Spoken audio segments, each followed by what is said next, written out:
భారత విదేశాంగ మంత్రి జైశంకర్ చైనాలో కాలూని, దాని అధ్యక్షుడు జిన్పింగ్, ఉపాధ్యక్షుడు హాన్ జెంగ్, విదేశాంగ మంత్రి వాంగ్ యీతో భేటీ కావడం ఉభయ దేశాల సంబంధాల్లో సానుకూల మార్పుకు దోహదం చేస్తుందని ఆశించవచ్చు.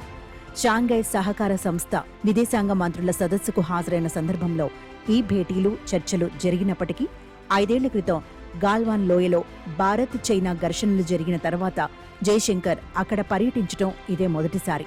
ఇటీవలి భారత్-పాక్ ఘర్షణలో పాకిస్తాన్ పక్షాన చైనా నిలబడి దానికి సమస్త సహకారాన్ని అందించిందని మన సైనికాధికారులు కుండబద్దలు కొట్టిన తర్వాత అటువంటిదేమీ లేదని చైనా దబాయించిన విషయం తెలిసిందే. ఈ చిన్న స్థాయి యుద్ధం తర్వాత చైనాకు మనకు మానసికంగా మరింత దూరం పెరిగిన నేపథ్యంలో జైశంకర్ పర్యటన కొన్ని దిద్దుబాట్లు, సర్దుబాట్లు చేసుకోవడానికి ఉపకరించవచ్చు. గత ఏడాది అక్టోబర్లో రష్యాలో జరిగిన బ్రిక్స్ దేశాల శిఖరాగ్ర సదస్సు సందర్భంలో భారత ప్రధాని, చైనా అధ్యక్షుల మధ్య భేటీ జరిగింది.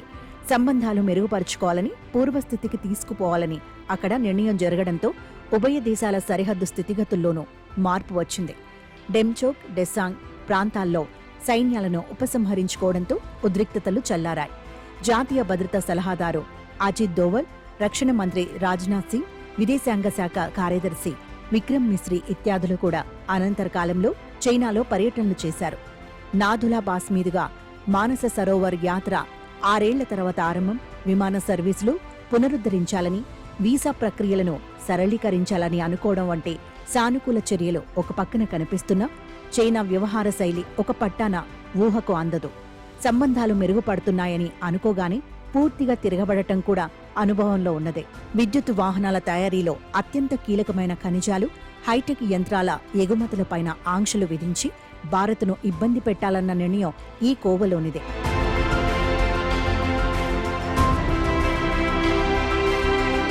మన భారీ ప్రాజెక్టులకు ఆటంకాలు కల్పించడానికి టెలికాం, ఫార్మా, ఎలక్ట్రానిక్స్ రంగాలను హద్దుల్లో ఉంచడానికి ఆంక్షలను ఆయుధంగా వాడుతూ ప్రపంచ వాణిజ్య సంస్థ ఒడంబడికలను సైతం ఉల్లంఘించటానికి చైనా సందేహించడం లేదు.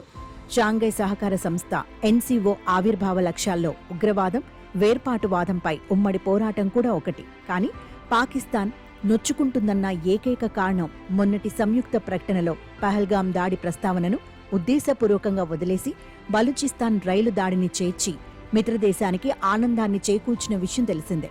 పహల్గాం ఊసు లేనందుకో మన రక్షణ మంత్రి ఆ ప్రకటనపై సంతకం చేయలేదు.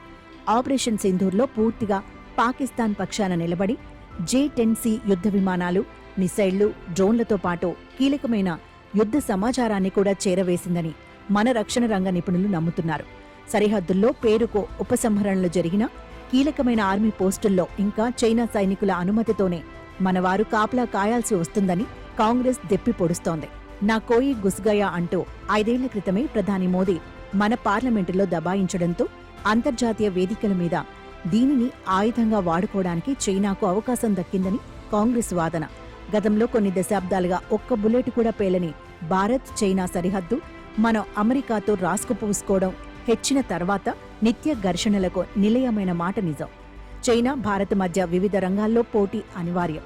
కానీ డొనాల్డ్ ట్రంప్ అమెరికా అధ్యక్షుడైన తర్వాత భారత్, చైనాలకు అనేక కొత్త సమస్యలు ఎదురవుతున్నాయి. రష్యాతో వాణిజ్యం చేసే దేశాల మీద 5 రెట్ల సుంకాలు విధిస్తామని అమెరికా, నాటో హెచ్చరికలు చేస్తున్నాయి. భారత్, చైనాకు నష్టకరమైన ఈ తరహా నిర్ణయాలు అనేకం జరుగుతున్నాయి. రాబోయే రోజుల్లో ట్రంప్ నుంచి మరిన్ని ఎదురవుతాయి. ఈ నేపథ్యంలో భారత్ను గుడ్డిగా ద్వేషించటం వల్ల చైనాకు ఒరిగిందేమీ ఉండదు. ఉభయ దేశాల ఉమ్మడి ప్రయోజనాలే పునాదిగా దౌత్య సంబంధాలు దృఢపడాలి.